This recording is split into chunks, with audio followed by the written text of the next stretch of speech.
It's 6 p.m. I will wait for a couple of minutes and see if people join. Otherwise, I will start the session after a few minutes.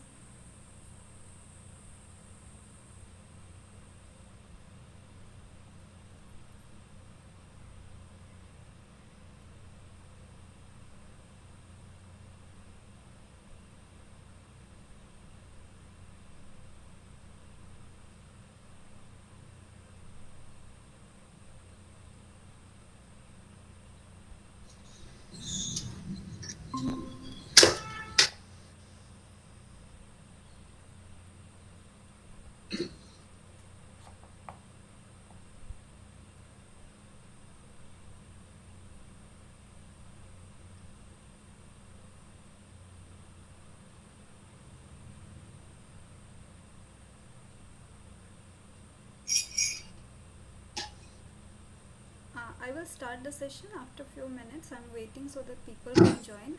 You can mute yourself. You are on mute.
I have kept everyone on mute. If you want to say something, then you can write in the chat box or can just ask me to unmute you.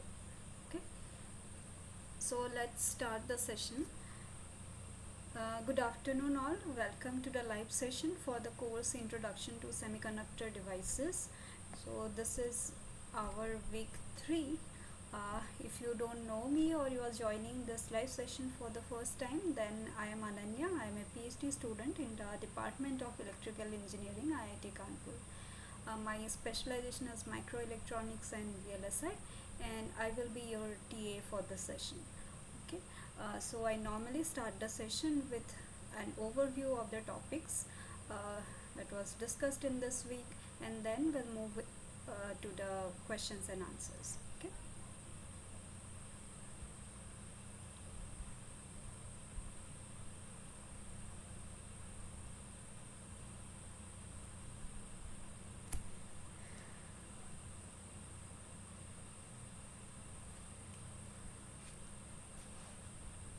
Alright, so let's start today's session.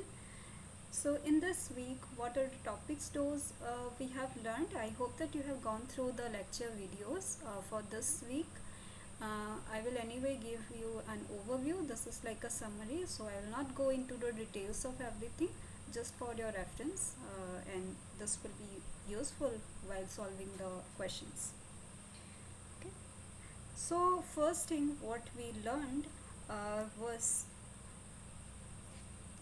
how the band diagram looks in semiconductors when there is an applied electric field or applied bias voltage. Okay. So first topic was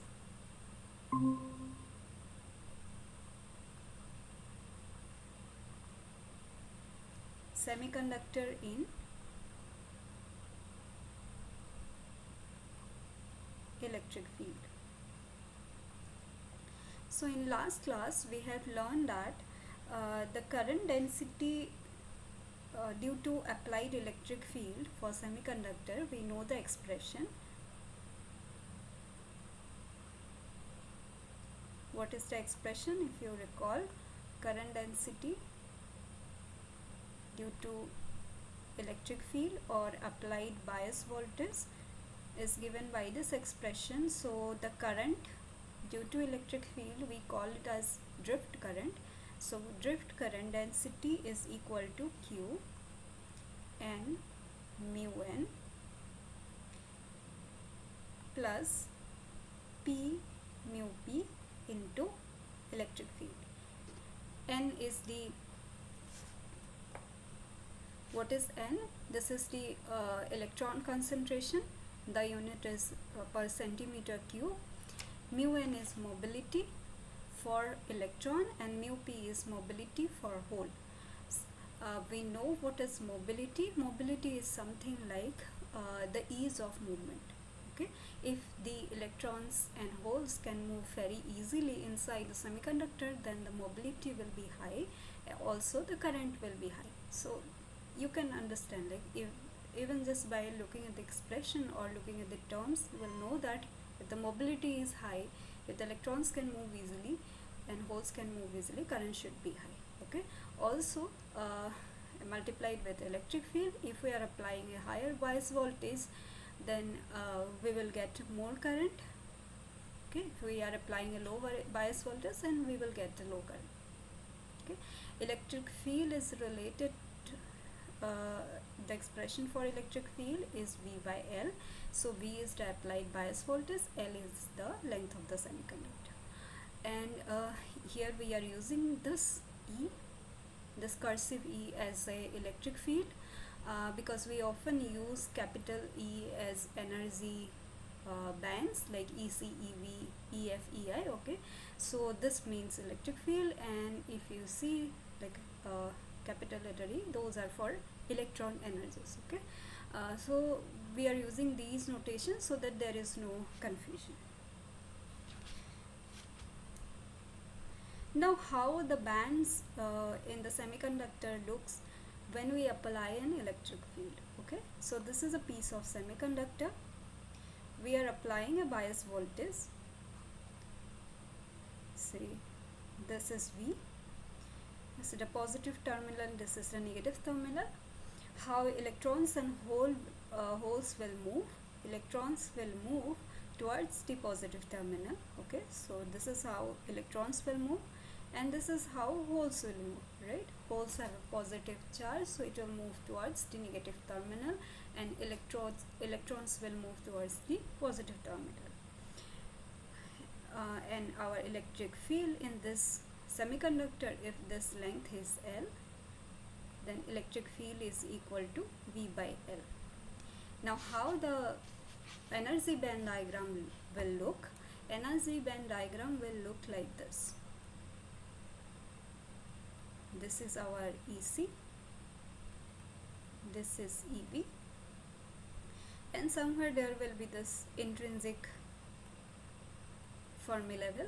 Okay, so if this is x equal to 0 and this is x equal to L, this is our x equal to 0 and this point is our x equal to L. Now you know that electrons try to move from higher energy to lower energy, right? This is like the way particles behave. You know, electron moves from higher energy to lower energy. It can spontaneously move. Okay, so by looking at the diagram, you can say that electrons will move from here to here. Okay, in EC, and that's how actually electrons move here. From this diagram also we can say. So this energy band diagram is correct for us. Okay, now this electron is moving, that means this electron has a kinetic energy. Okay, so this kinetic energy will be how much? This kinetic energy will be equivalent to this much of energy. So this is the kinetic energy of electron. Okay. Similarly, holes will move from here to here. Always remember, electrons move downhill. It tries to move from higher energy to lower energy because it is easier for the electron. Okay, it can move towards the lower energy. Holes move upward. Okay, basically this is because hole energy actually increases downward direction, and electron energy increases in upward direction in the conventional energy band diagram. Yes, excuse me.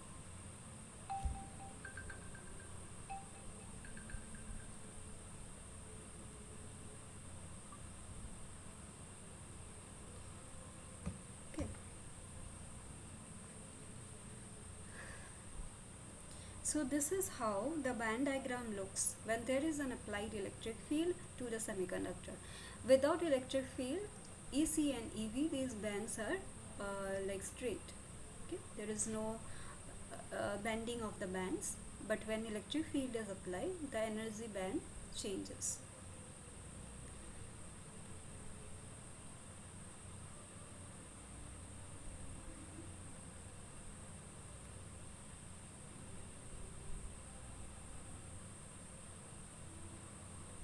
Now, why this kind of energy band diagram is important for us in case of semiconductor? Because we are mostly interested in finding the currents. Okay, we will learn about PN junction and other devices. So you know that there will be a banding in the energy band diagram. Many times the band diagram will be given to us, and we have to determine the applied electric field, the electric field that is inside the semiconductor, and that electric field will actually uh, will create a drift of carriers that will give us current. Okay, and we will be able to determine that by looking at the energy band diagram of a semiconductor. Then we learn a very important relation, that is the electric field generated inside a semiconductor. Okay, so electric field, the expression for electric field is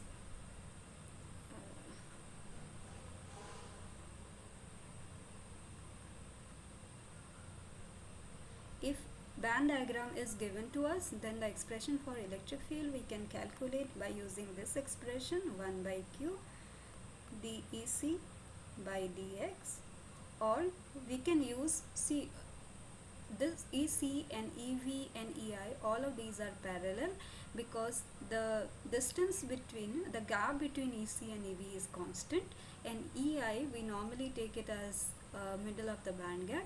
So the difference between EC and EV, the difference between EC and EI is constant. The difference between EC and EV is the band gap. So we can use any of the energy bands to calculate electric field. So this is equal to 1 by q d EV by dx is equal to 1 by q dEi by dx. Okay, this makes sense, right? If we are applying a higher bias voltage, then the electric field will be more, and when the electric field is more number of electrons will move towards the positive terminal, more number of holes will move towards the negative terminal. So our band bending will be more, the kinetic energy of electrons and kinetic energy of holes will be more, right? So this expression, this equation actually tells us that. Okay, what is the unit of EC and EV? So they are energy, electron or hole energy. So the unit is electron volt, and this Q is again, so this is like electron energy, right? So again, if you check the dimensions of this expression, then you will get a similar V by L kind of a relation. Okay, which is the unit of our electric field. So this equation is very important. Okay, now we have also learned about how the potential energy of electron looks like.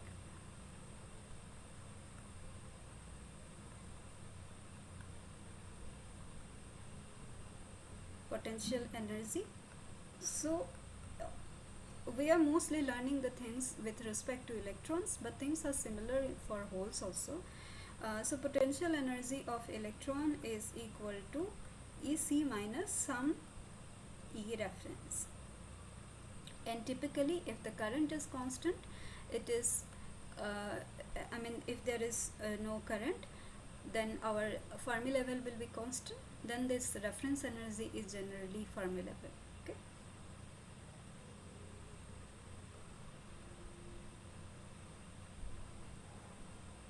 you know what is potential energy for a particle, like say for a ball. if it is at a very taking the derivative of E, we will learn that. We will do some examples and then we will learn it. Okay.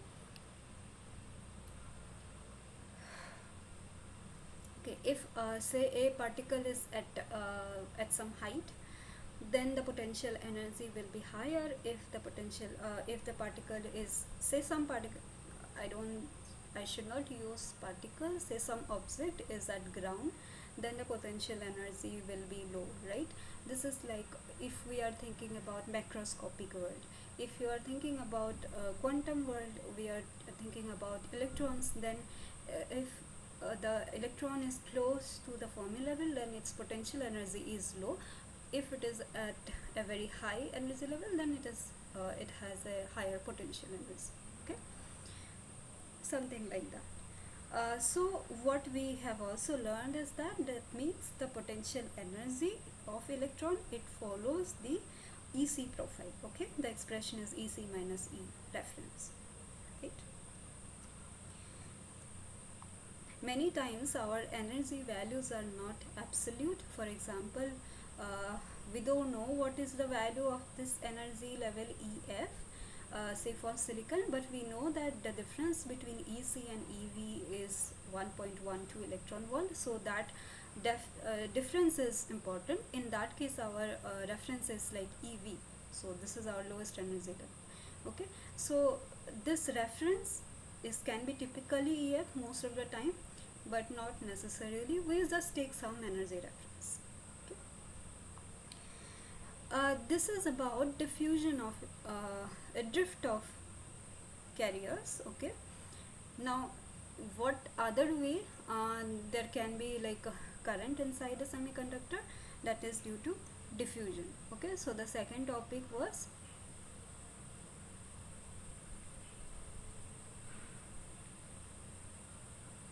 diffusion of carriers.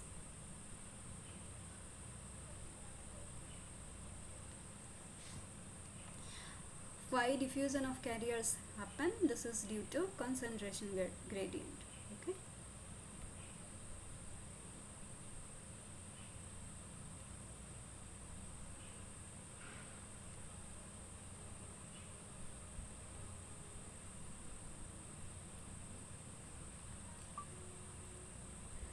Right. This is not only true for electrons or holes. In case of microscopic world also this is true. If there is a concentration gradient, then particles moves from higher concentration towards the lower concentration region.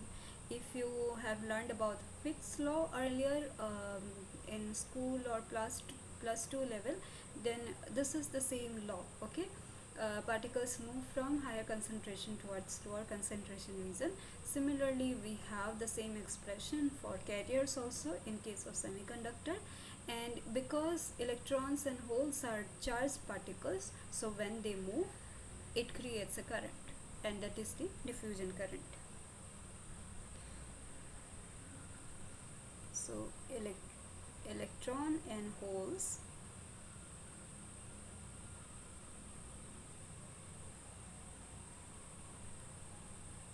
diffuses from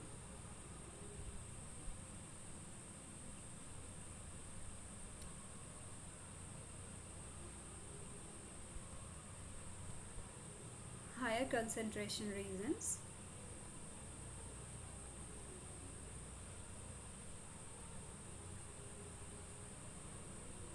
to lower concentration.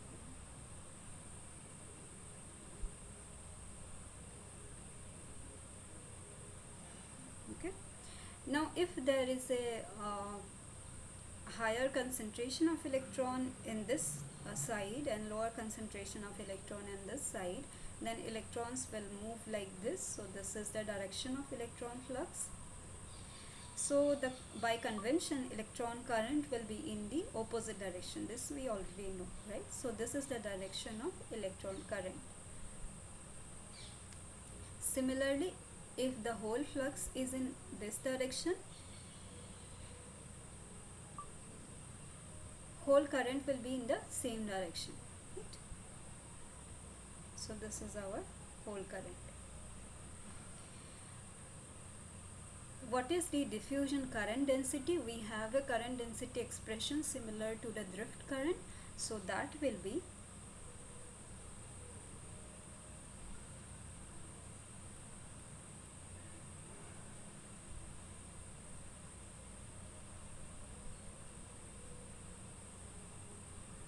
for some reason my this tab is not working properly. So for electron diffusion, so this will be Jn due to diffusion. Expression is Q dn by dx. For holes, Jp diffusion is equal to minus Q dp dn by dp by dx. Okay, so the current density, this unit is ampere per centimeter square. Q is coulomb. What is the unit of diffusion coefficient? dn and dp has a unit centimeter square per second. If you solve this expression and do a dimensional analysis, then you will know that the unit is centimeter square per second. Now why this n and p has different the sign in current?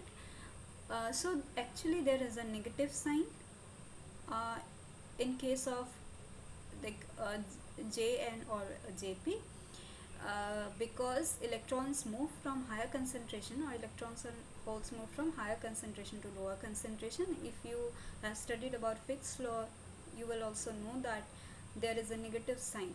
Okay, but since electron current is in opposite direction to the electron flow, or we can say that there is this multiplication of Q which has a negative value for electron, so overall this is a positive term, like there is a plus sign here, there is a negative sign. Okay. This is one question they may ask in not only for this course, this is very important, like you should remember why there is a negative sign comes here. Okay, so this is our diffusion current, and we know that our total current density will be sum of drift current plus sum of diffusion current, both for electrons and holes. Okay, I hope there is no confusion. If there is any question, you can ask me. Just give me a minute.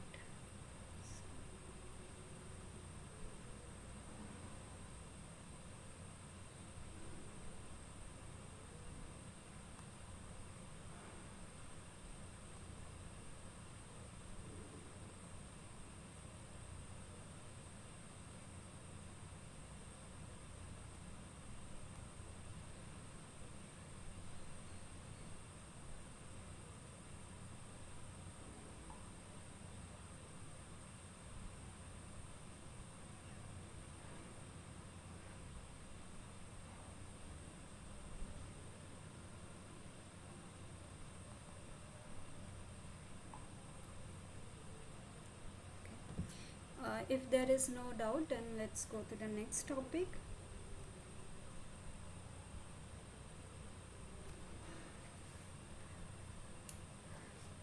What we have learned after drift and diffusion, one very important relation. We know it as Einstein relation.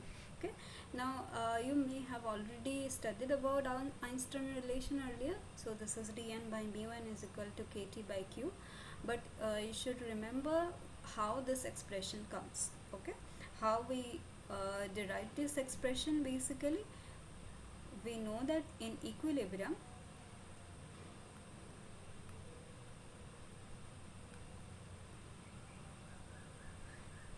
net current is zero, total current is zero. Okay, that is what equilibrium means, and our Fermi level is constant.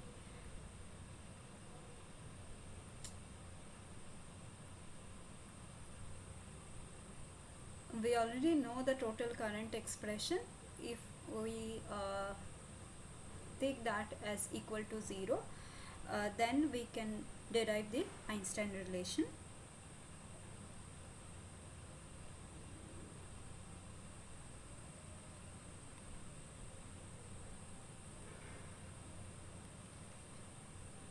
So Jn is equal to Jp is equal to 0. So all these individual terms also equal to 0, and that gives us dn by mu n is equal to dp by mu p is equal to kt by q. That means the ratio of dn and mu n, diffusion coefficient and mobility for electrons and hole, are constant. Okay, this is known as Einstein relation.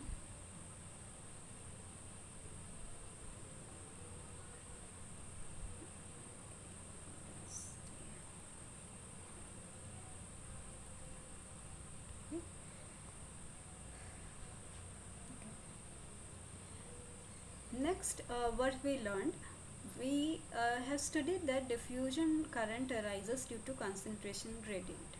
But how this concentration gradient can come? Concentration gradient can arise due to multiple things. First is non-uniform doping. If the doping concentration is non-uniform, then there will be a concentration gradient.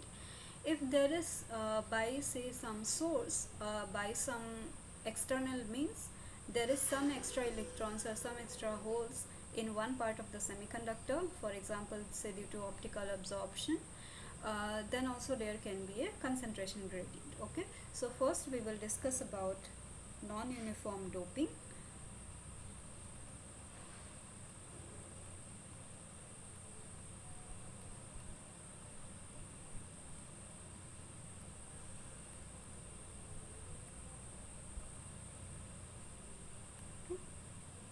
So it can have any expression, but let's take the expression that was discussed in the class.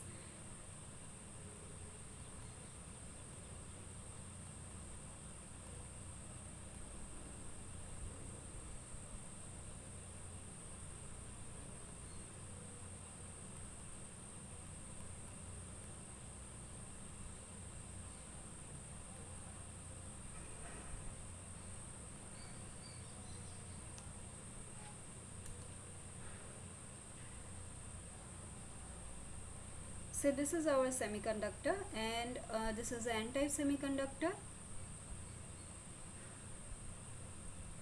and say there is a variation of Nd, the donor doping concentration, along this bar, this semiconductor bar.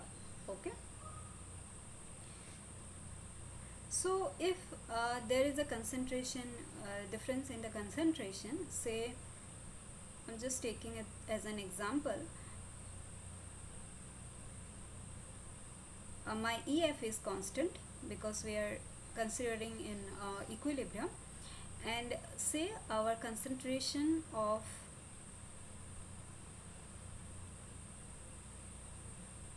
donors is higher in this direction. So this is closer to this Fermi level is close to EC in this region, and this Fermi level is close to so this is far away in this direction. Okay, so our Nd increases in this way. Now by looking at this, you can say that there is a band bending here, so that means there is an inbuilt electric field. Okay, what we have learned, this electric field actually opposes the electron diffusion. Okay, so electrons will try to diffuse from higher concentration to lower concentration. Diffusion of electron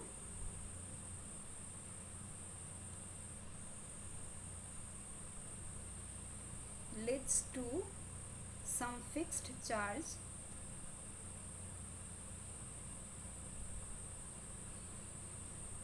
Nd plus in one side. Okay, that will create a built-in electric field.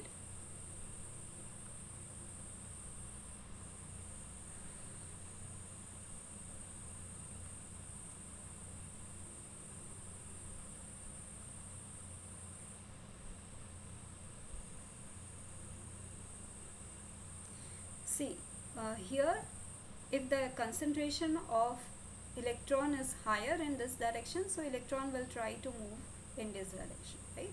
So there will be Nd plus in this side more, so this is positive, and this side will be less Nd plus. Okay, so this is positive negative, so there will be one electric field, that is the built-in electric field in this direction. You know that this electric field will oppose the electron flow. This will try to push the electrons towards this direction. Okay, but our electron was moving from this side to this side. This is the direction, and now it is forcing the electron to move from this side to this side. Okay, so this built-in electric field actually opposes the diffusion. So drift and diffusion, so the drift of carriers due to electric field and diffusion of carriers due to concentration gradient kind of opposes each other, and that actually creates a balance in the semiconductor, and net current is overall zero unless you disturb the equilibrium by some external force. Okay, this we will study in our PN junction in the next week. So for now, you just remember that diffusion of electron will lead to a fixed charge in one direction, that will create a electric field inside the semiconductor that will oppose the diffusion of electrons.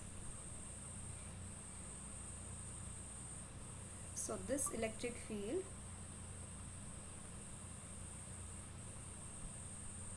opposes the electron flow, so that means it leads to an equilibrium. Again, what we mean by equilibrium? Equilibrium is net current is zero, Fermi level is constant. Okay.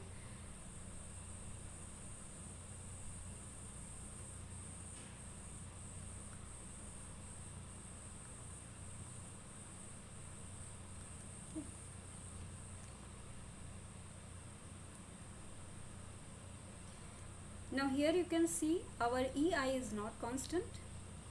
If there is a non-uniform doping, then we always consider EF as constant because ultimately there is no flow of current. Okay, but there is a concentration gradient. Okay, so EC is close to this side, so our EI is also not constant. So this is our expression for non-uniform doping. Now from this expression, if we try to calculate the built-in electric field like the expression we have here, what we will get finally, I am directly giving you the expression. This was discussed in the class. So this electric field built-in electric field, this is not due to applied bias, this is the built-in electric field due to non-uniform doping, due to concentration gradient. So this will be equal to 1 by q dEI by dx is equal to minus kt by q 1 by nd dnd by dx. You can take this ni from this side, take log and then find dEI by dx, then you will get this expression. Okay, if there is a non-uniform doping, this is the expression for built-in electric field.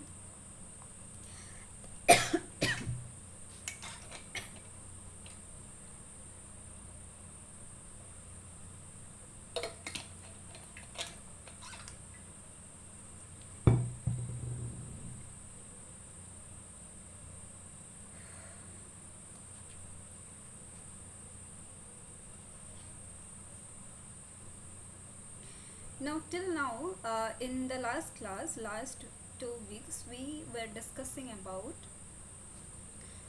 equilibrium. Okay, we used the notations of N naught and P naught. So these are equilibrium electron and hole distribution.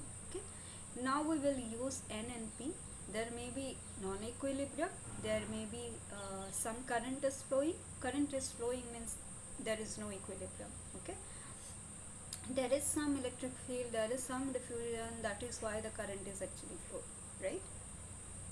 Now in case of non-equilibrium, you should always remember we have used mass action law earlier in the last week. We solved few problems, but you should remember that that is applicable only for equilibrium. In non-equilibrium, we cannot use mass action law.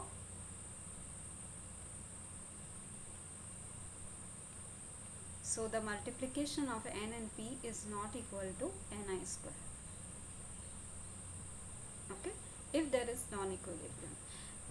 If you have gone through the lecture videos for this week, then you have already noticed, you have already learned that if there is, say, some optical absorption, some phenomena like that, then in that case, if you solve the problem and try to find the multiplication of n and p, then it is not equal to ni square. It is much higher than that actually. Okay, so what happens in non-equilibrium? N is equal to, there will be some extra electrons, n plus delta n, due to this non-equilibrium generation, and our p is equal to p naught plus delta n.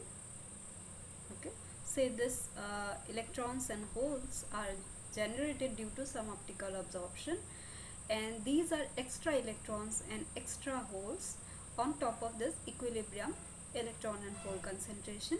Now again, you should remember that, say, if electron and holes are generated due to optical absorption, again this EHP generation will happen in pairs. Okay, so this delta n and delta p are same. Okay, so delta n is equal to delta p, because electron and hole pairs are generated in pairs unless you are injecting some electrons or injecting some holes to the semiconductor. That we don't do normally, right? So due to some optical excitation or some other kind of excitation, if electron and hole pairs are generated, they will be in pair, so they will be in the same number. Okay,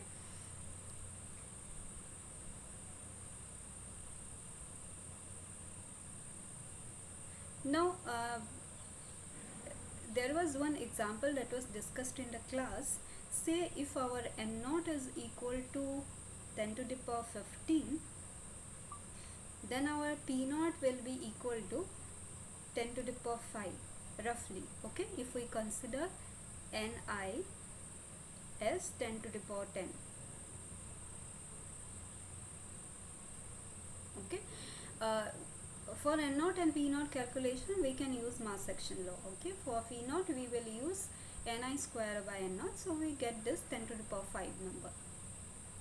Now say due to some optical generation, delta n is our 10 to the power 10, say, so delta p will also be 10 to the power 10, right? What will be n then? N naught plus delta n. This will be, because there is like 5 order difference, so this is almost 10 to the power 15, but our p will be almost 10 to the power 10, so this number is very small compared to 10 to the power 10. So what it implies, change in minority carrier concentration is important if there is non-equilibrium, if there is generation and if there is generation of extra charge, extra carriers, then we mostly consider the change in the minority carrier concentration. Minority carrier mobility and other terms related to minority carriers become important for us. Okay, because that changes more.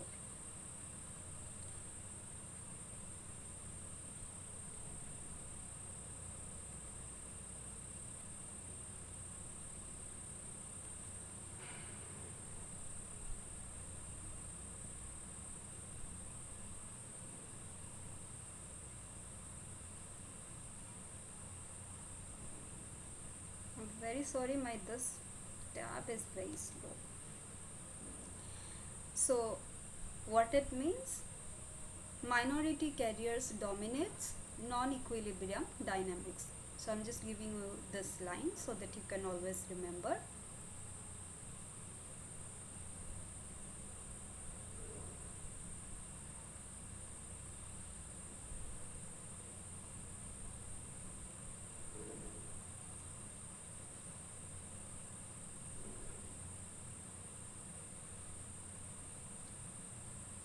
We have learned how the Fermi level change is due to non-equilibrium, due to optical generation and recombination.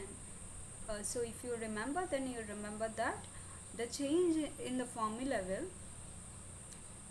in case of so we'll learn about quasi-Fermi level later, like as the next topic. We learn that change in the quasi-Fermi level of the minority carrier is more if there is non-equilibrium rather than the quasi-Fermi level of the majority carrier. So minority carrier dominates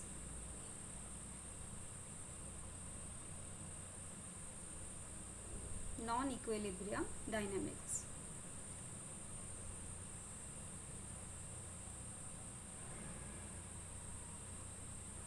Okay.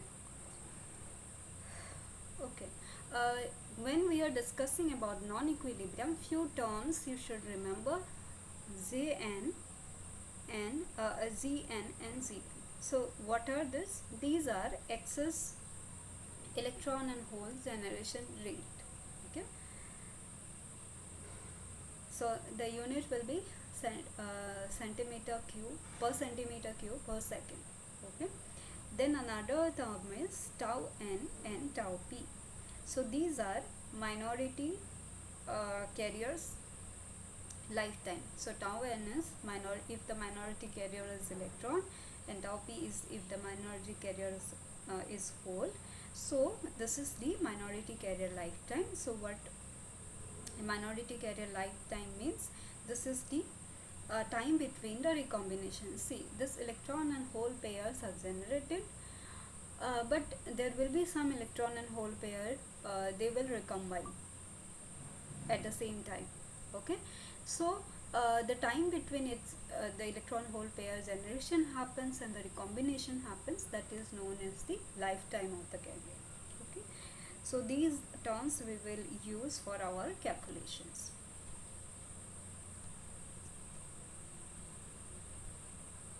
Next topic was this was a bit longer class. I will just give you the final equations.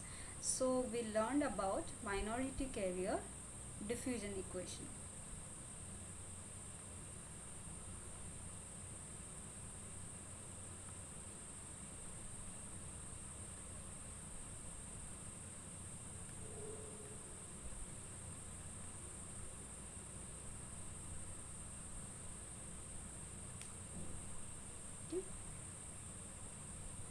Let's consider an n-type semiconductor.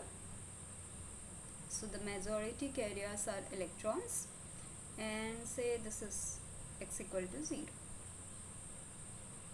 Okay. Say some generation of extra carrier happens at this x equal to 0, not anywhere else.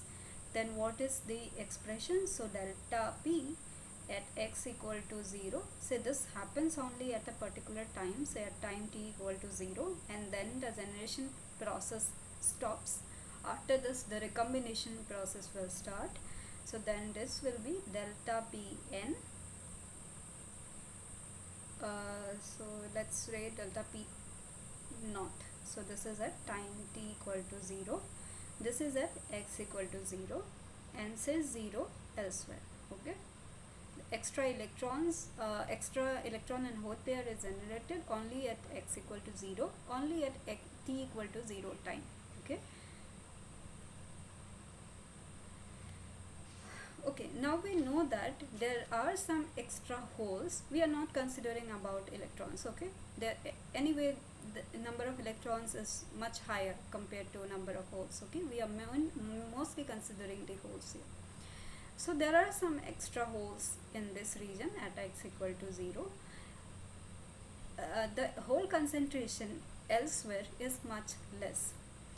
So the holes will diffuse, right, towards the lower concentration region. So the diffusion equation will be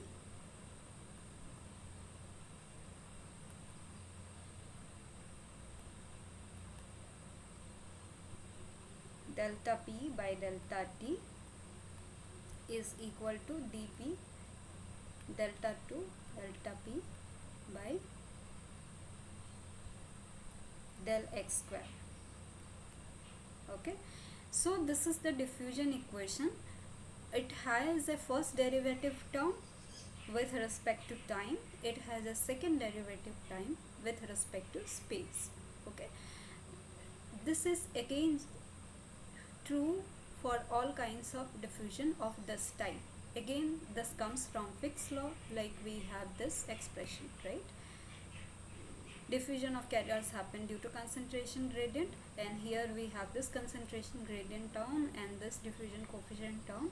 So this is like the first law and this is like the second law. So how the space and time derivative is related, this is given by this expression. Okay, if you are interested, you can study about Fick's law. Okay, we are not focusing on the derivation, we are just trying to learn how the carriers move in semiconductors. Okay. Now there will be recombination happens, holes will move towards, and generation and recombination process always happens inside semiconductor.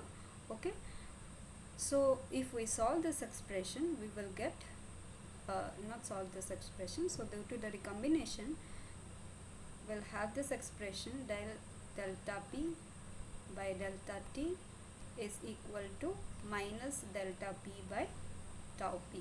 So this is the minority carrier lifetime. So this is the recombination process. Okay, after tau P times, whole is recombined. Okay, that means the whole kind of vanishes. So this is the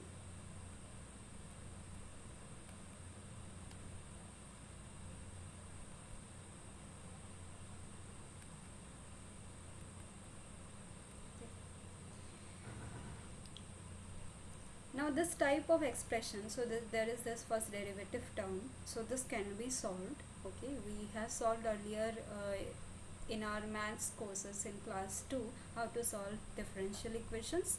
So we can solve this kind of equation and that gives us delta P. It has this kind of a term, delta P naught exponential of T by tau P. That means if there is some generation of extra holes in this region, okay, this will decay, so this will diffuse in both direction. Okay, the peak value of this delta P naught, this will decrease with time, and when T tends to like infinity, this will almost become uniform. Okay, so this is minus. So when T tends to infinity, exponential of minus infinity is 0. So delta P naught, extra electron and hole, extra holes will everything will recombine. Okay, that will be almost 0.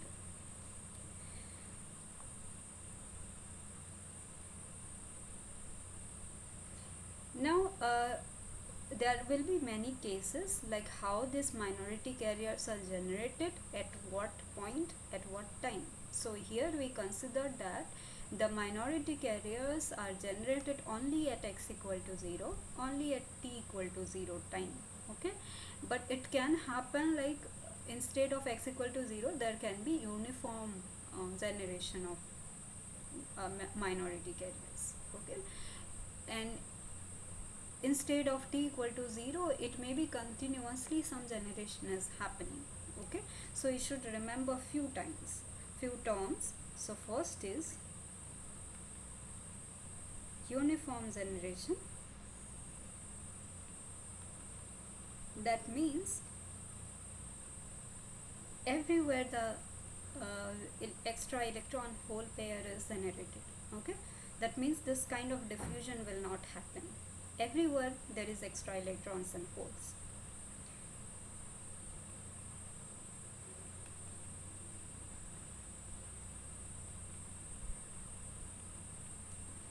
Another term is steady state.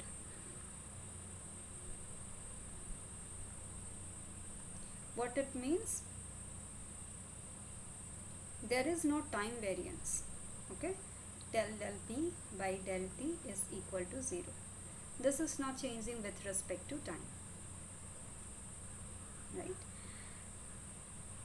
Now in general, you must have studied, I don't know whether you remember the minority carrier diffusion equation or not. I will just write for n type, and for n type, when this delta n is much less than n naught, that means extra, so delta p or delta n and delta p are same, the number will be equal.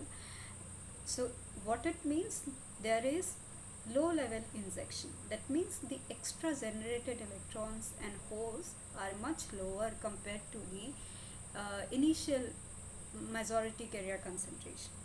Also, delta p is very greater than p naught. That means minority carriers were initially very less.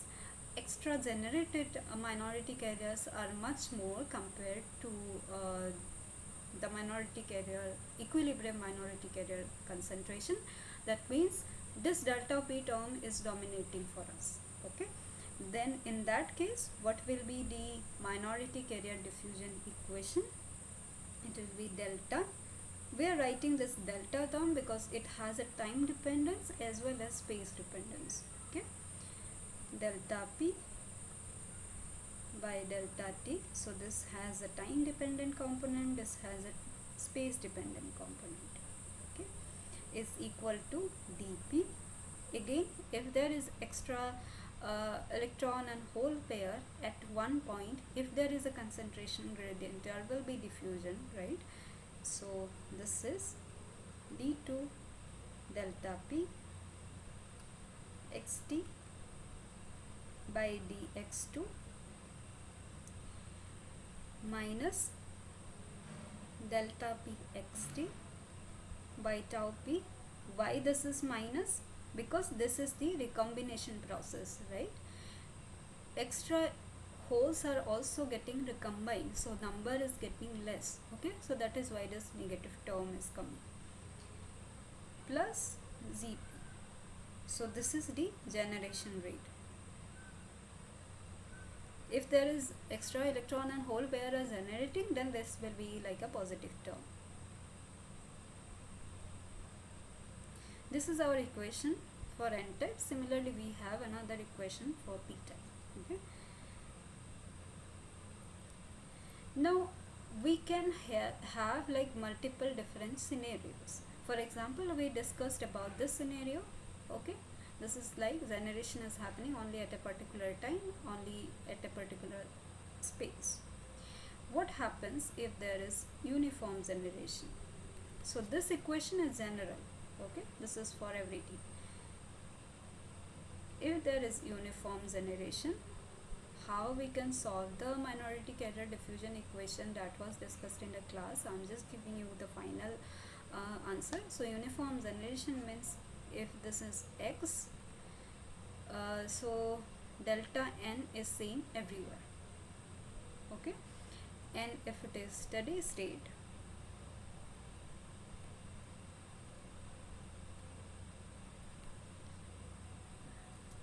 okay, that means delta b is not varying with time, then this will be constant, right? It is happening everywhere, so our delta p will have this kind of a spatial variation, right? This is same everywhere throughout the semiconductor, so that is the uniform generation. The next case is steady state.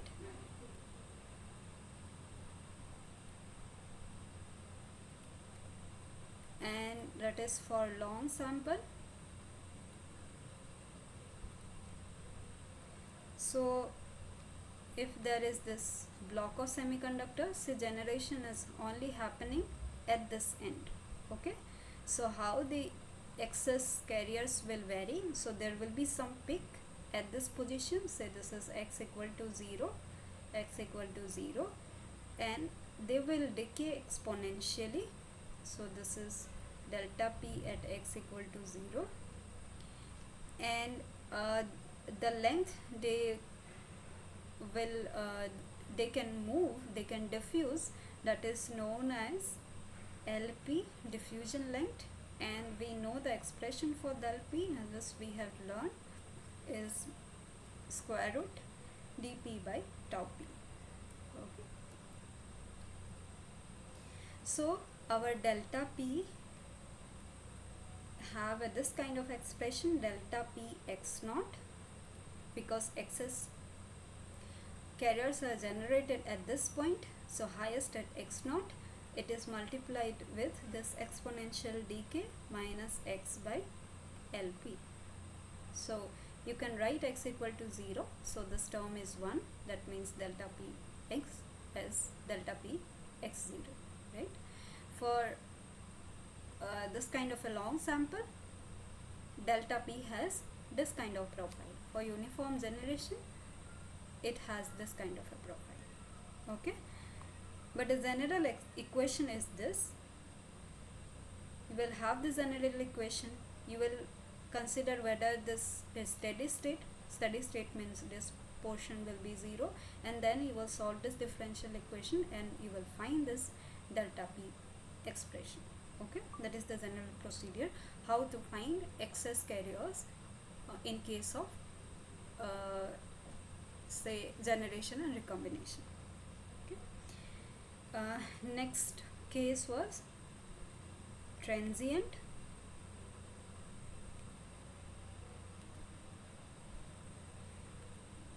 No generation, so the ZP term is 0, no generation and no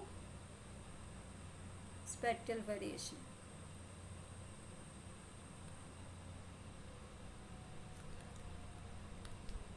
This is also 0. Okay, this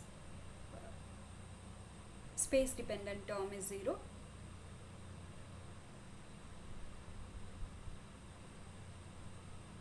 Delta p at x equal to 0 is intrinsic carrier. No, not as intrinsic carrier. So there will be, say you are applying optical energy here. So Ni is intrinsic carrier concentration, that is due to thermal generation and recombination at any temperature not equal to 0.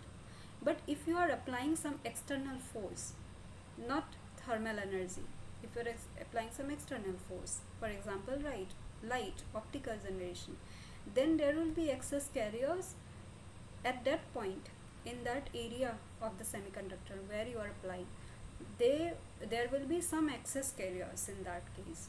So that excess carrier is not equal to Ni. It will be N naught plus something. We know that if in equilibrium N naught is equal to Ni is equal to P naught, right? In case of optical generation and recombination, N is not equal to Ni, N is equal to N naught plus delta N or delta P. Okay, this is happening due to some external force like light or something, not due to thermal generation. Okay, this means what it means, transient meant, again this term.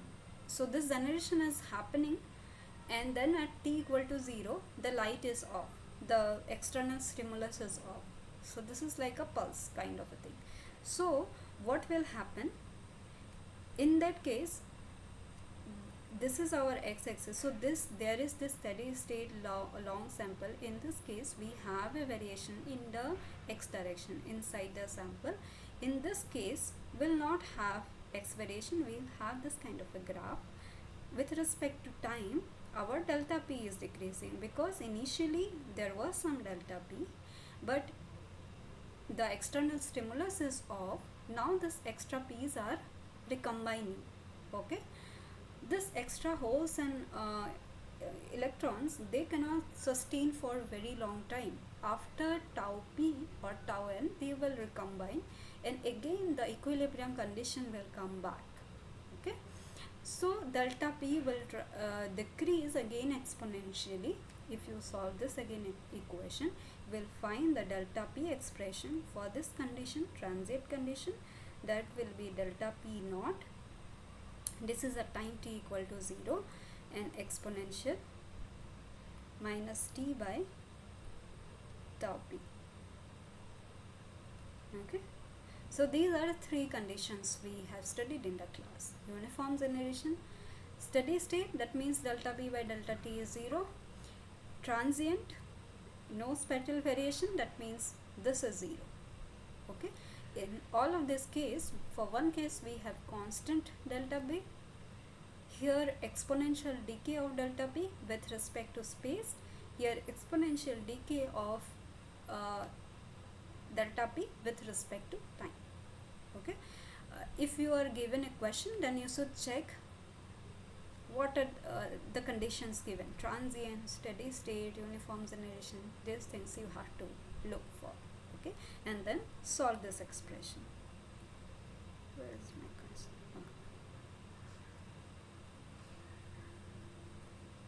Ultimately, you will solve this differential equation.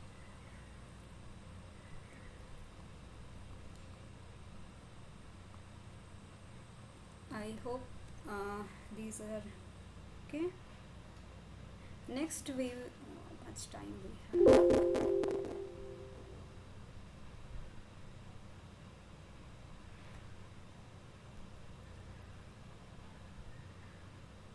Okay, I will very quickly discuss about quasi-Fermi level, then we will move to the questions. Okay.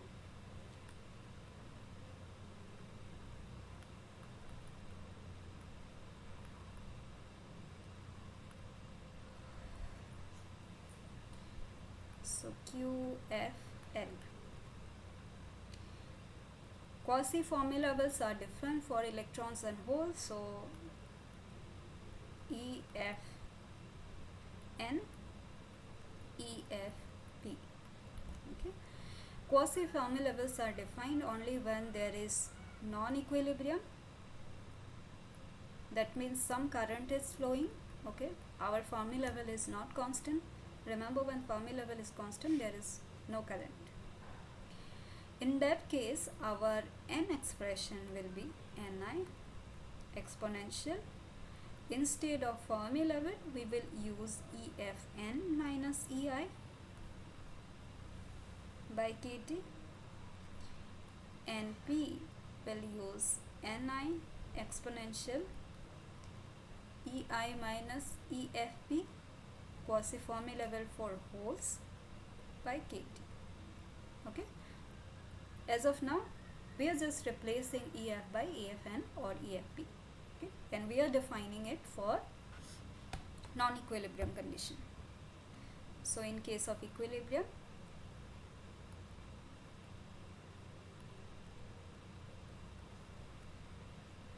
if this is our EC, this is our EV, this will be EI, and say this is our EF. This is for N type. And this EF, even if you define different, we don't define different Fermi levels for electrons and hole in equilibrium, but even if you define, if you solve the expression, it will come out as equal. Okay, both EFN and EFP will be equal, which is equal to EF for equilibrium. What happens in non-equilibrium? There will be extra electrons and holes.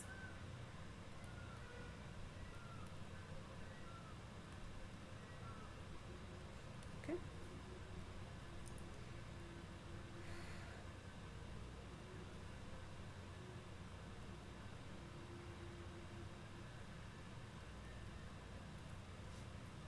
Let me draw this diagram first. Okay, EV.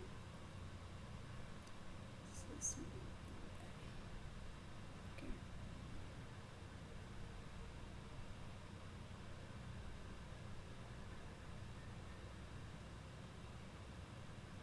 Initially, if there is equilibrium, my EF is say somewhere here.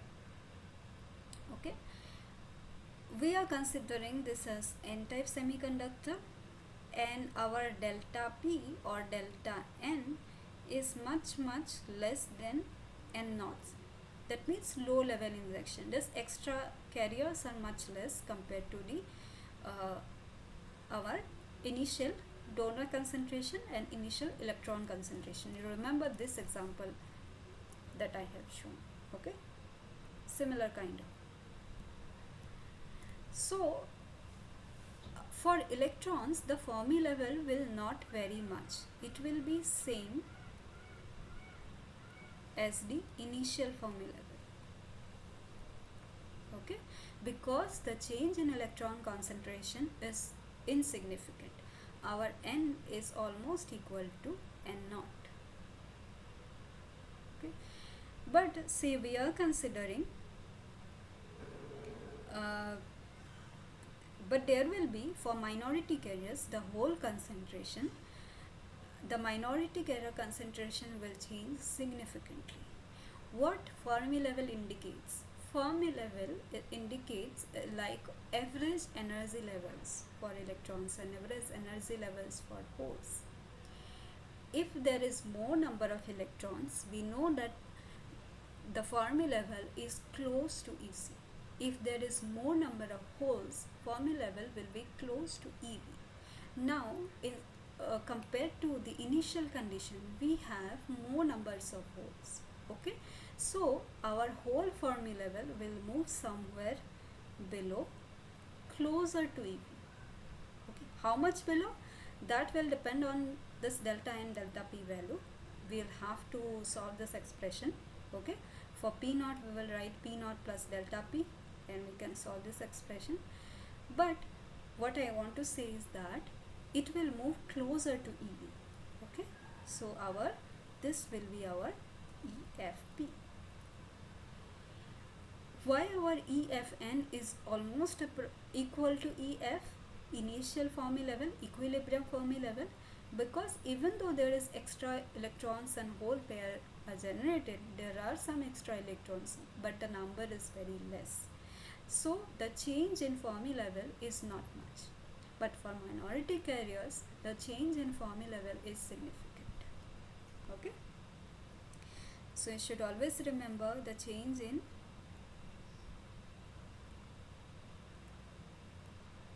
EFP is more if it is a n-type semiconductor. Okay. Now, if we have a block of semiconductor, there was some generation of extra carriers here. So how our extra carriers concentration will look like? So if it is delta Px, so this delta Px will be, this is the x-axis, this will be, we have just learned delta P naught into exponential minus x by Lp. Okay, so if our EC is this, our EV is this, EI is middle of the band gap.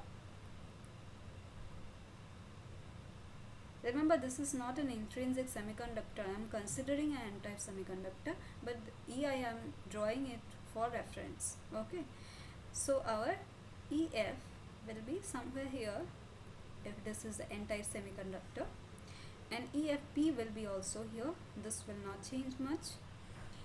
At this position, if I say this is my x equal to 0 and this is x equal to L, there will be highest number of extra holes in this area, x equal to 0. Okay, so our Fermi level will be somewhere here. Okay, EFP, and far away, because it's a long sample, all the extra holes will get recombined. This will be almost equal to 0. That means no extra carriers. That means it will come back to our original EF. Okay, in this area at x equal to L, our P is almost equal to P naught. Okay, So our Fermi level will vary like this. This is our E, F, P. Okay, this is non-equilibrium. See here, even though our EFN is almost constant, our EFP is not constant, so there is a variation. So holes are moving. You know, this higher concentration region to lower concentration region, holes are moving. This is a diffusion current. From this graph also you can see what I mentioned earlier. In case of holes move towards upward, electrons move towards downward, because from higher energy it comes towards lower energy, right? That is easy for electrons, it moves towards lower energy states. While in case of electrons, it kind of moves upward in energy band diagram. It also actually moves towards lower energy, but remember, whole energy actually increases in this direction, not upward direction. So holes will move upward, right? This kind of scene, hole diffuses like this. By looking at the energy band diagram also, you can say that holes will move like this. So our whole flux will go like this, whole flux will go like this, current will go like this, current will go like this. Okay, whether you think from the energy band diagram perspective or by looking at the carrier concentration, you will be able to say how current flows in semiconductor. For us, it is easier to study from the energy band diagram. That is why in every scenario we are drawing the energy band diagram, whether it for applied electric field, whether it for non-equilibrium carrier density, we are every time we are drawing this energy band diagram. Okay, by looking at the band bending, we can see whether there is a current flow or not. Okay, whether the electrons will move, whether the holes will move, we can tell about these things. Okay, all right.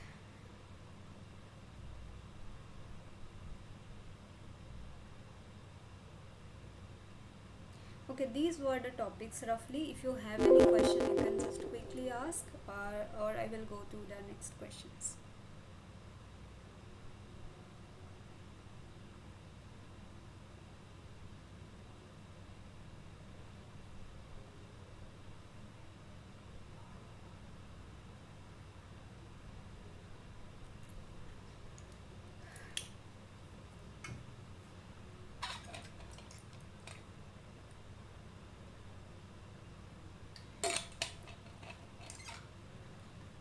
Okay, if there is no doubt, uh, let's take a question on energy band diagram. One of you have asked about this electric field calculation, right? Let's take that. Do I have the question? Okay.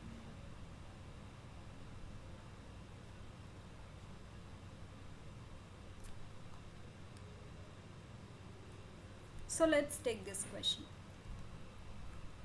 Consider a hypothetical energy band diagram shown in figure 1. So this is figure 1, it is not denoted here. The sketch of the electric field as the function of x is best described by how?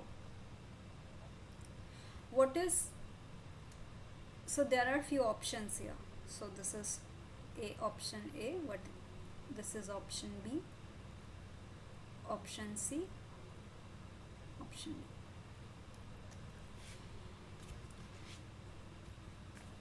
What we have learned earlier, electric field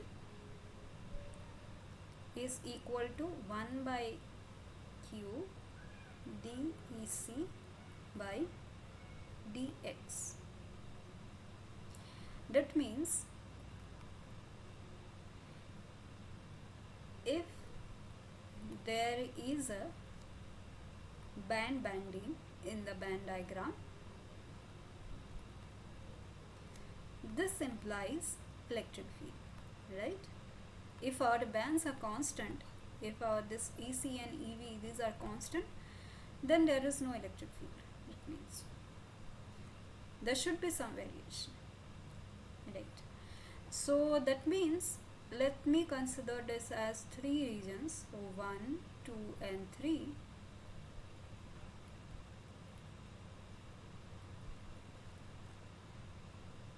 In region 2, electric field is 0. There is no band value, right? Just by looking at this we can see how it will look in region 1.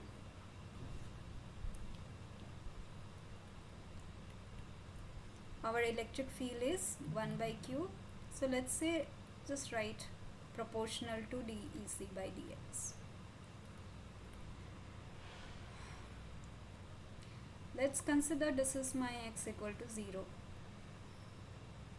and this total length is L, so in the options this point is L by 4.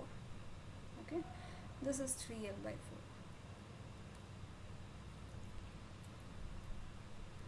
dEc by dx, let's say this is EC1, this is EC2.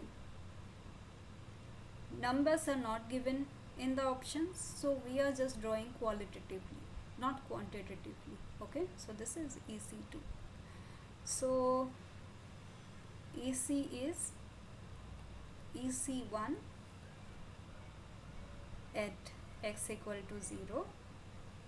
EC is EC2 at x equal to L by 4. Okay, so what is dEc by dx?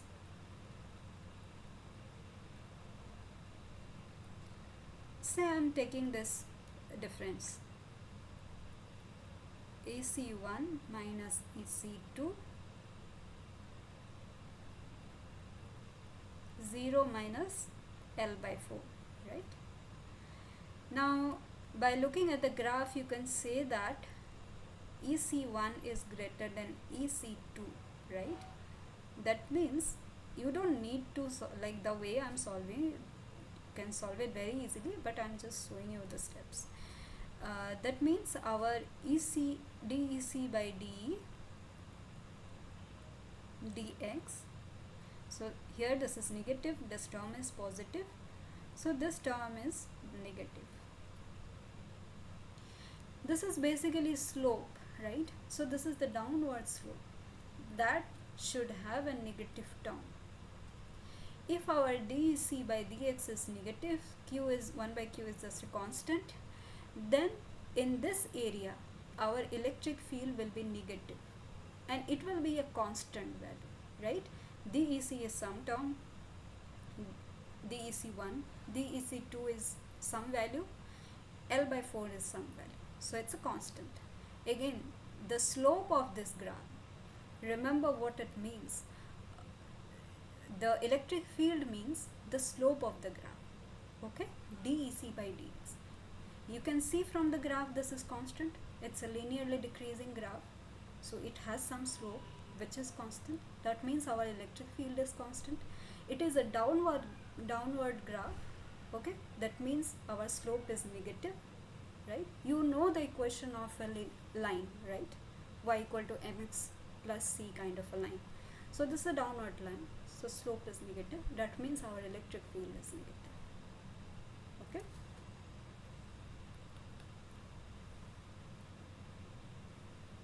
it's negative. Similarly, in this region 3 also we have a downward graph.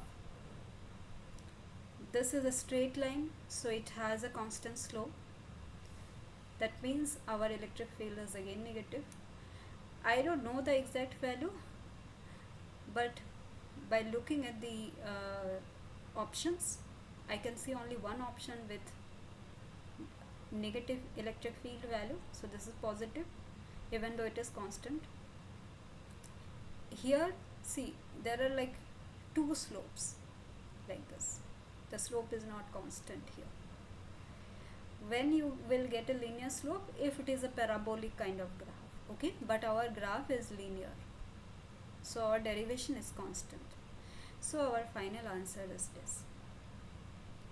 Okay, so this is our answer. I hope it is clear. Always remember, look at the band diagram.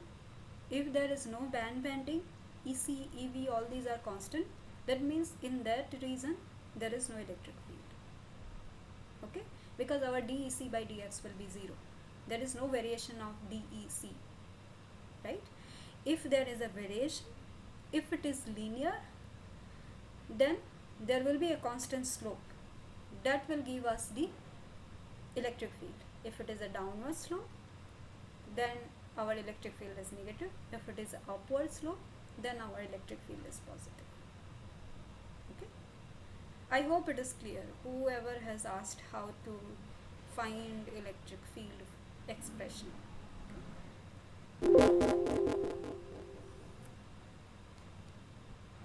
This will be very useful when we learn about study about p-n junction. Okay. You know there is a built-in electric field in case of p-n junction. So there we will be able to very easily find what is the type of electric field. We'll discuss that in the next week.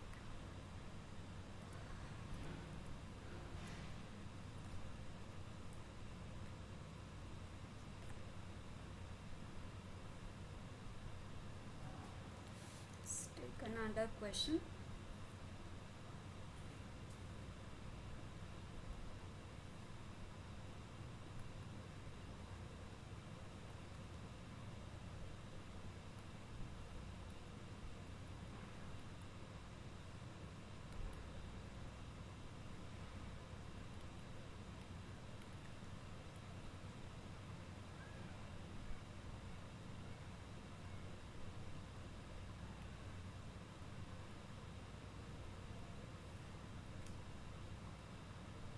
I'll write down the question first.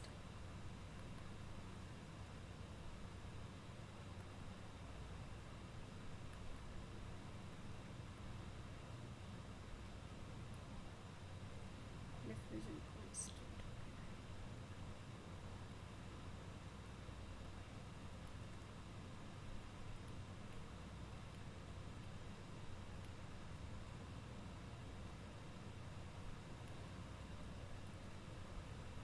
So there are a few options. Option A is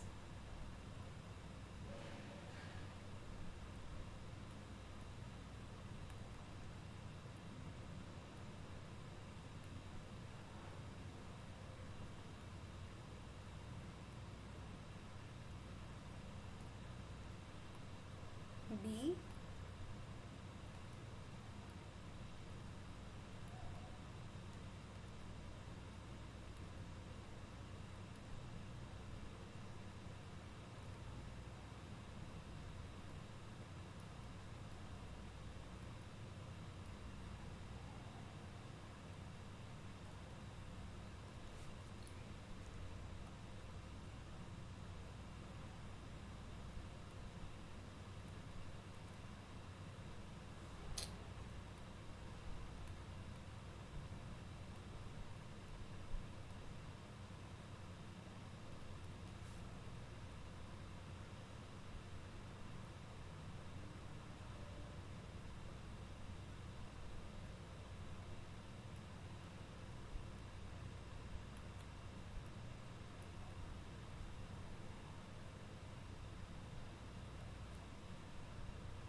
so we have learned about Einstein relation. This question is on that.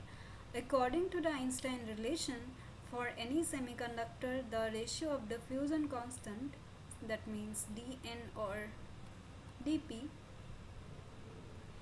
to the mobility of carrier, that means mu on n or mu p, what is the ratio of dN and mu n, dP and mu p? What is the correct option among this four? Depends on the type of the semiconductor, varies with the lifetime of minority carriers, is a universal constant, depends upon the temperature of the semiconductor. I'll pause for a second. You can tell me the answer. Okay, answer D. Yeah.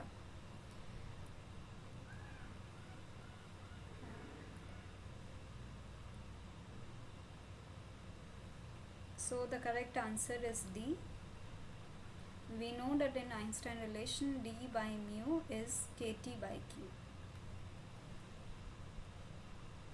What is the diffusion constant?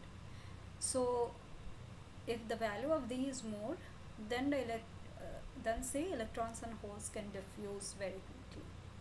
What is mobility? Mu.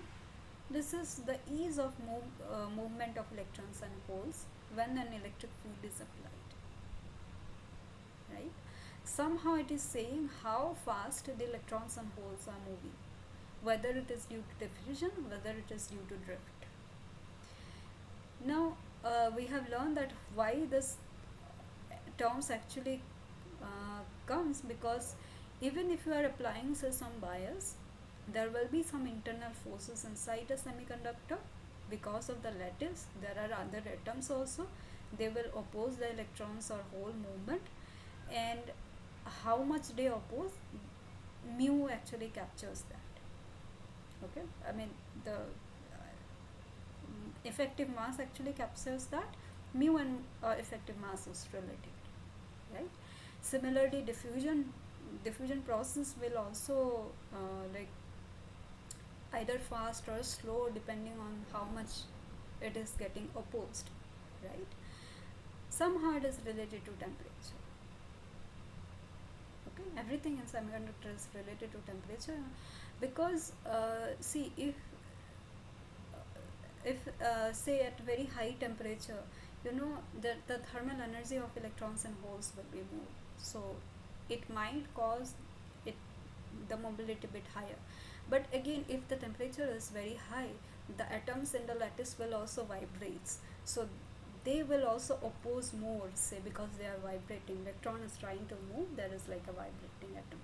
Okay, so in some temperature range something will be dominated, in some other temperature range something will be dominated, like that. We know the mobility versus temperature graph, I think we have studied in earlier week. Okay, so it depends on the temperature of the semiconductor. Okay, at T equal to 0 Kelvin, nothing actually moves. Let's go to the next question. It's a numerical question.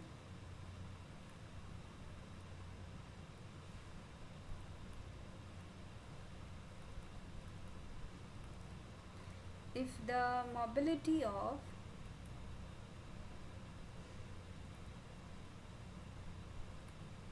minority carriers in an n-type semiconductor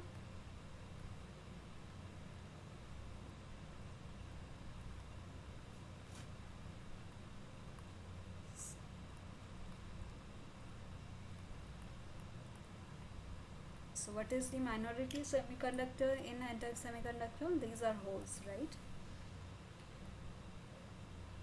Then the question is, what is the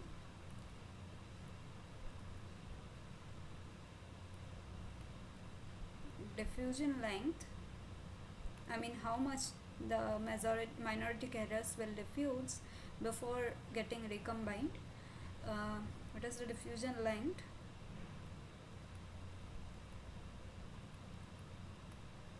within the semiconductor?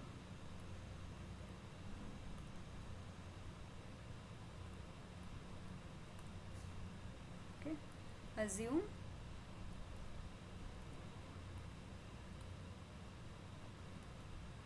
minority carrier lifetime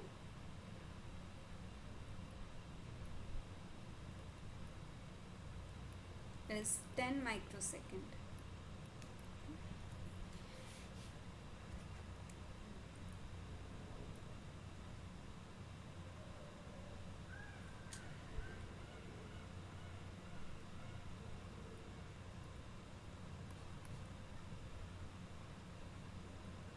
When you give it a try, what we have to calculate. So what is given to us? Mu p is given to us, which is 480 centimeter square per volt second. Okay, what we have to calculate? Diffusion length for minority carriers. That means LP is equal to what? We know the expression for LP is this, dP by tau p. Tau p is given to us 10 microsecond. What is dP? We don't know dP, but mu p is given, so we can use Einstein relation. So this will be our mu p kt by q into tau p, right? dP by mu p is equal to kt by q. Okay, since the temperature is not given, we will consider it as a 300 Kelvin. It is like room temperature, and kt by q will be 0.025 millielectron volt. Okay, so what will be this?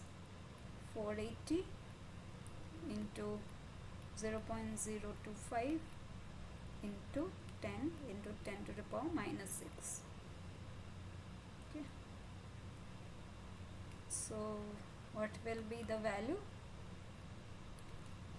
Calculate.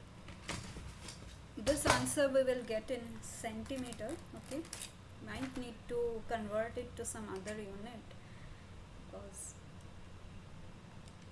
diffusion length is pretty small, not in centimeter.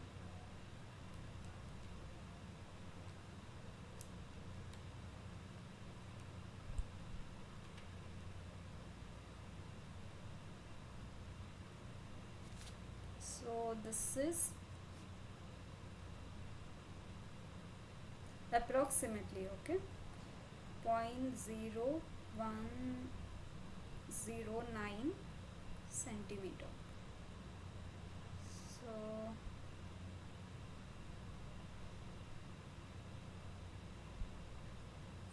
so this will be 109 micrometer, right?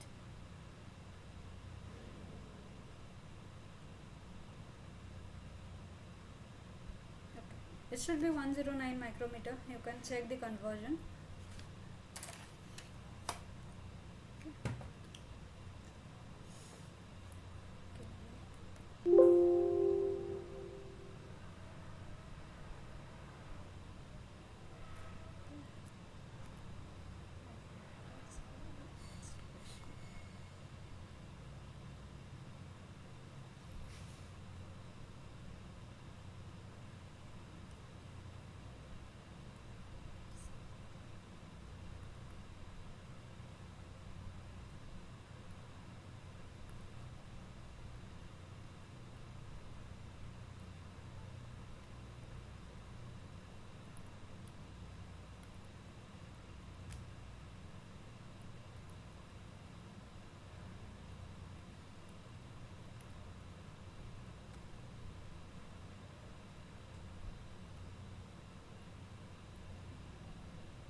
Okay, the donor concentration in an n-type semiconductor at 300 Kelvin is given by this expression. ndx is equal to 10 to the power 16 exponential minus x by L.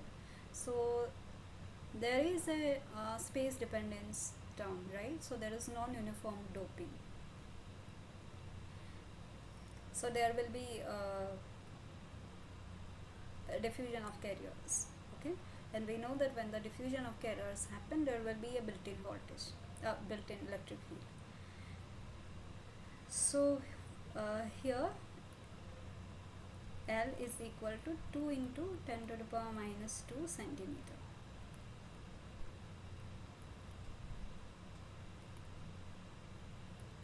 Determine the induced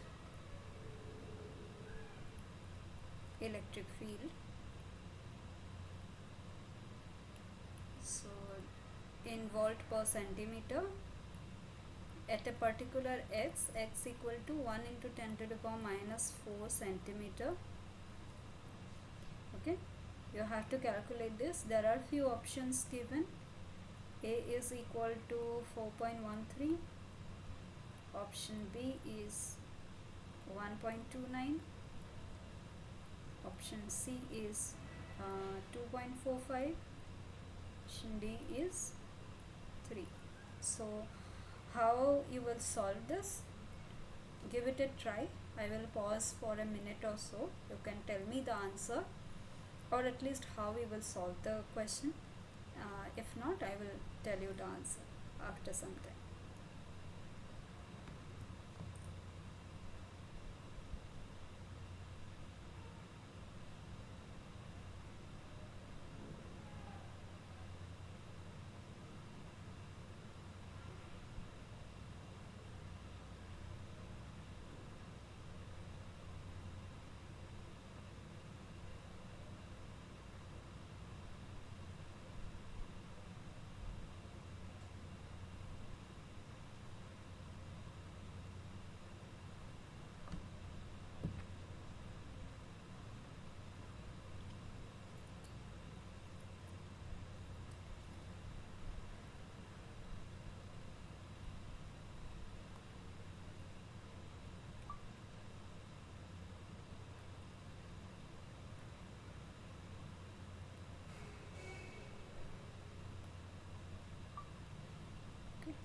Try to solve along with me. So in this question, what we have a space dependence doping. That means we have a non-uniform doping.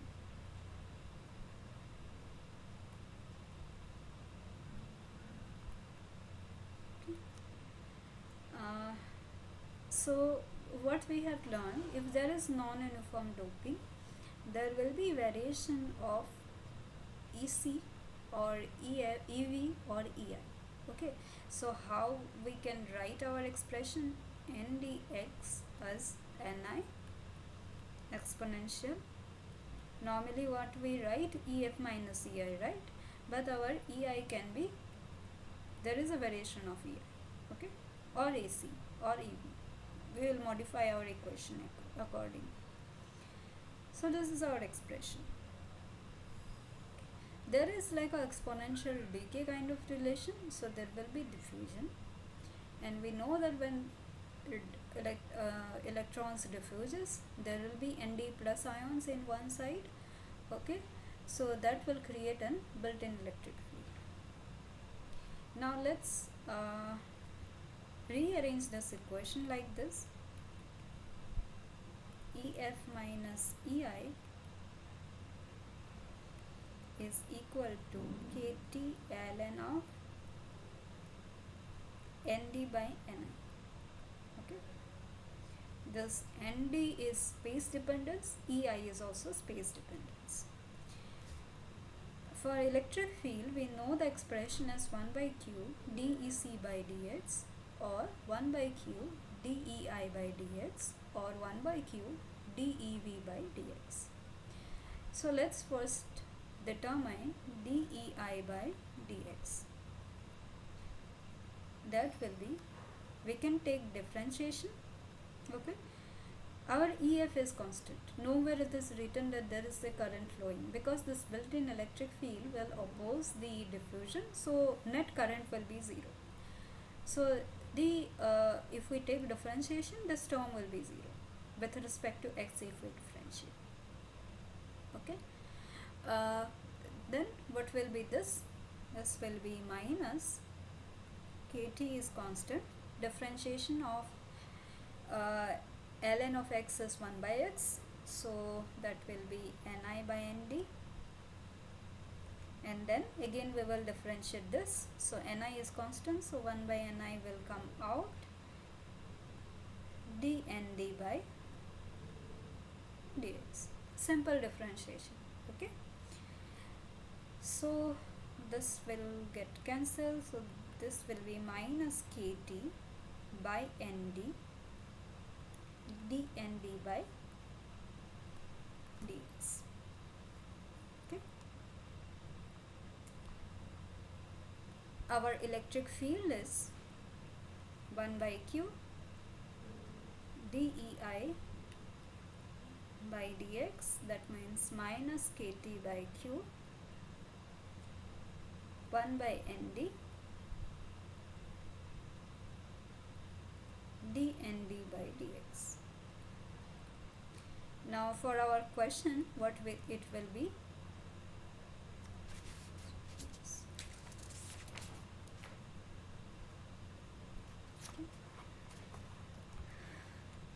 So our electric field at x equal to 10 to the power minus 4 centimeter, this will be minus kt by q. Okay, 1 by nd is 1 by 10 to the power 16 exponential minus x by l dnd by so there will be 10 to the power 16 outside, exponential will be minus x by l, and it will be minus 1 by l, right?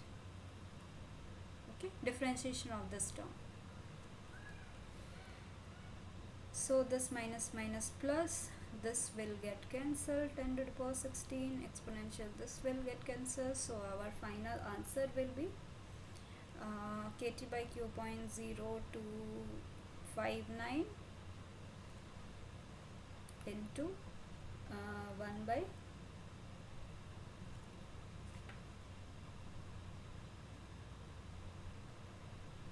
1 by L, right? Our L is 2 into 10 to the power minus 10. Minus 2. So what is the answer?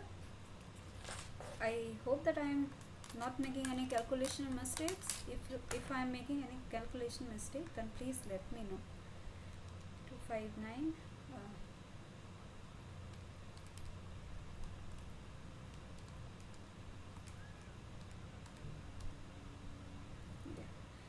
The answer is 1.29 volt per centimeter. Okay, we are keeping everything as standard unit, so final answer is in volt per centimeter. This kt by q, this is in volt, so 25 millielectron volt, and then this L is already in centimeter, so the unit is the answer is this 1.29. That is my cursor.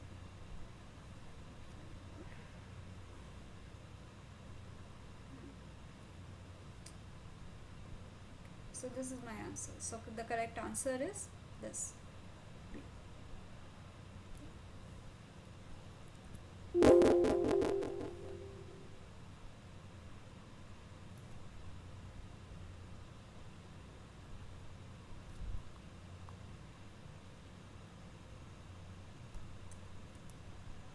I hope this question is clear. Let's go to the next question. We have 15 more minutes.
So in an n-type semiconductor, there is an increase in electron concentration from left to right and an electric field pointing towards the left.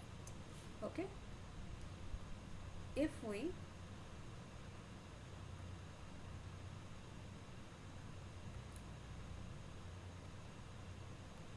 double the electron concentration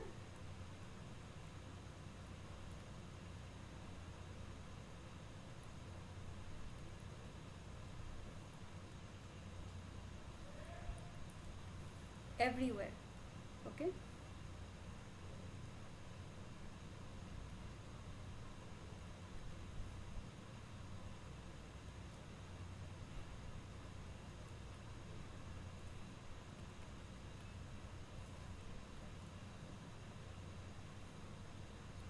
what will happen to the diffusion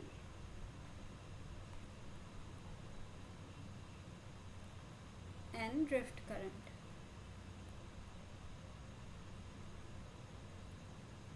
Okay, option A is diffusion current doubles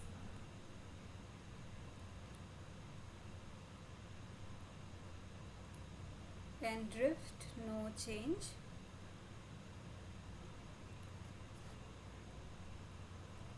B is both doubles. C is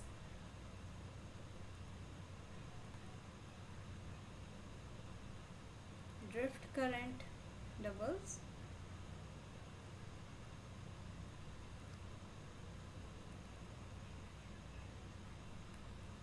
And diffusion no change.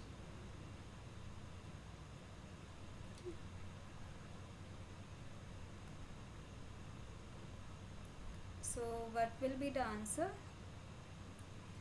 There is a concentrational gradient, so electrons are moving like this. Okay, electric field is pointing towards left, that means this is positive, negative. So due to drift also electrons are moving like this. So both are kind of adding. Okay, so how it will change the drift and diffusion current if n becomes twice of n? We know that J drift is equal to NQ mu n electric field. Okay,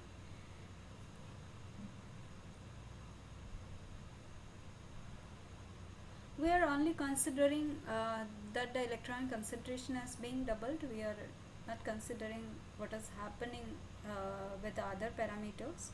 So when n becomes twice n, J n drift, it is directly proportional,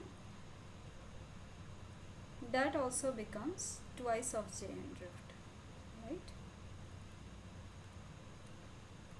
Again, J n diffusion, the expression we know is dq dn q dn by dx. Again, if n becomes twice of n, J n diffusion is also becomes twice of J n diffusion. So our current most highly depends on carrier concentration, right? So our correct answer is B.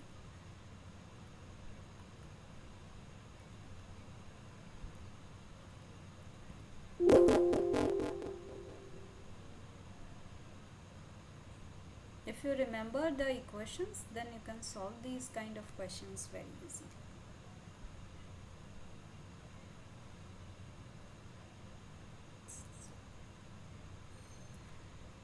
Okay, let's do this question, one more question quickly. So here in the question, consider a semiconductor with following parameters. Q is given, so which is we already know 1.6 into 10 to the power minus 19 coulomb. Mu n, electron mobility is given as 1200 centimeter square per volt second, Again, kT by q, we know 26 millivolt in at 300 Kelvin. N is given 2 into 10 to the power 15 per centimeter cube. Applied electric field is given, this is E, 400 volt per centimeter. So this is the applied electric field. Okay, applied bias voltage we are applying V, because of that this is field.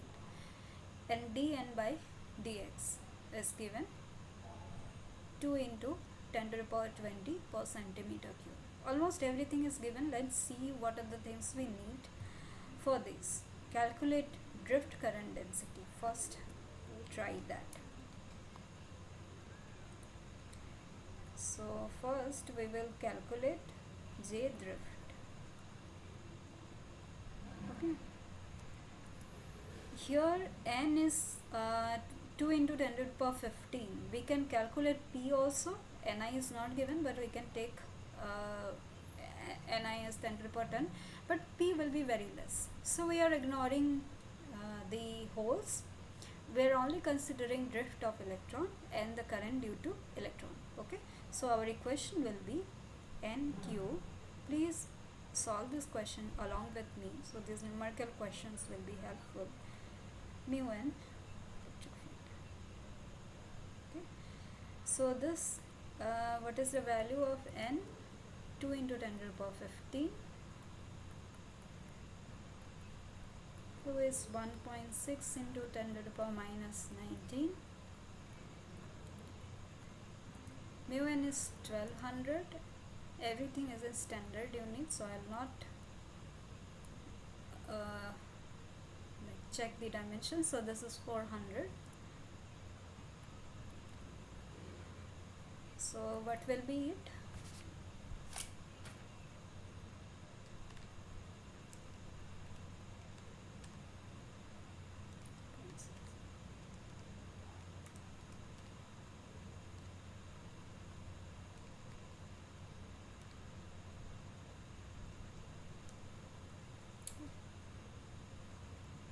So this value is 153.6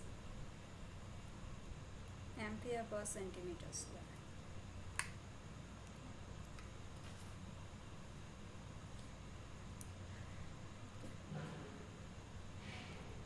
Next question is calculate diffusion coefficient. Okay, so calculate diffusion coefficient dN for electrons.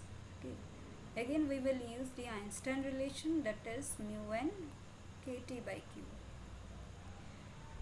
Mu n is our 1200, kT by q is 26 millivolt. So what is the value?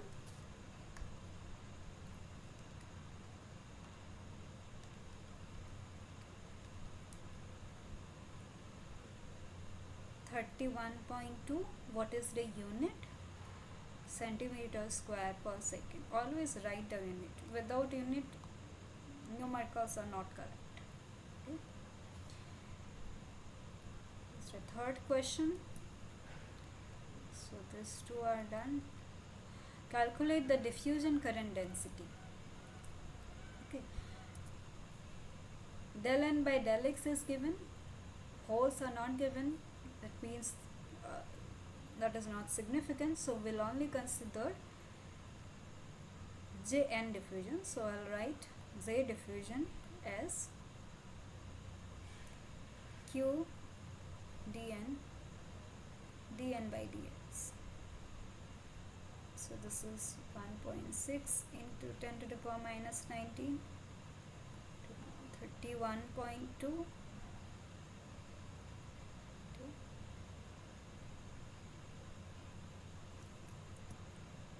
2 into 10 to the power 20.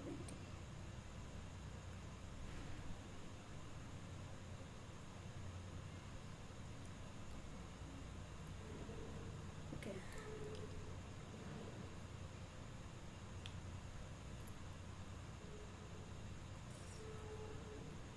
So this will be, this Q can be negative, for electron we can write as negative also. Okay. Now in the question it is not given clearly how the dN is varying. depending on that sign can be different. Okay, just for electron I'm taking q as minus 1.6 into 10 to the power minus 19. Okay, so this value is 1.6 minus 19 into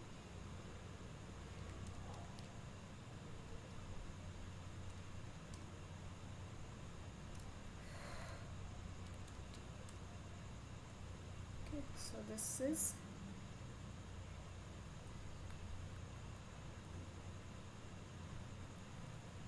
okay.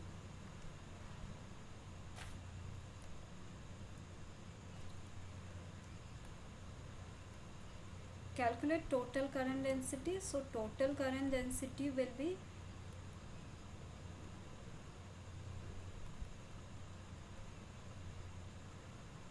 J drift per plus J diffusion. Okay, now see how the concentration gradient is varying, that is not given clearly in the question, so I'm just writing this expression J drift plus J diffusion.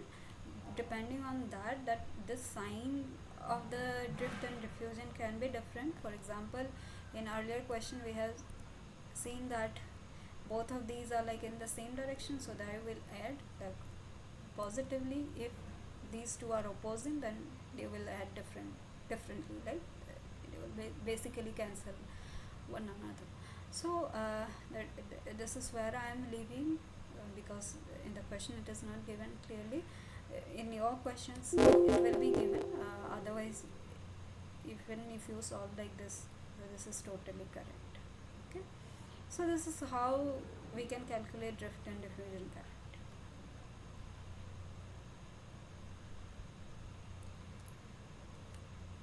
So I have one more question, but the time is already, yeah, I have only 3 more minutes, so I'll not discuss that question. If you have any doubt, we have few minutes. If you have any doubt, you can ask.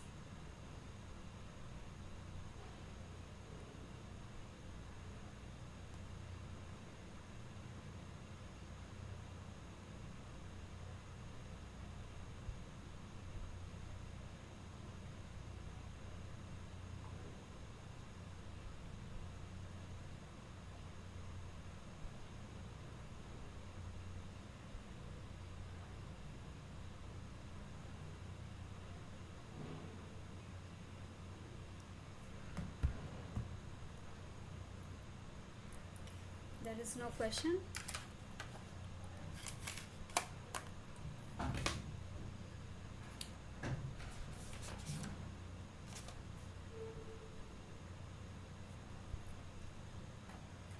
I hope that you are solving the assignments on time. I think few of the assignments have deadlines. Okay, don't know. I have not checked the date, but please submit the assignments on time.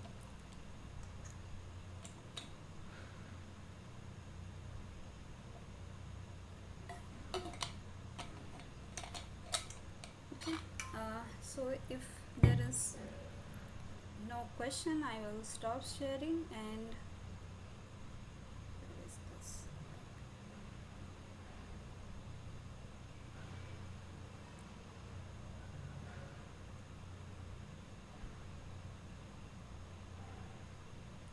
Okay, thank you. I thank you for joining the session. I hope the session was useful, and let's meet in the next week.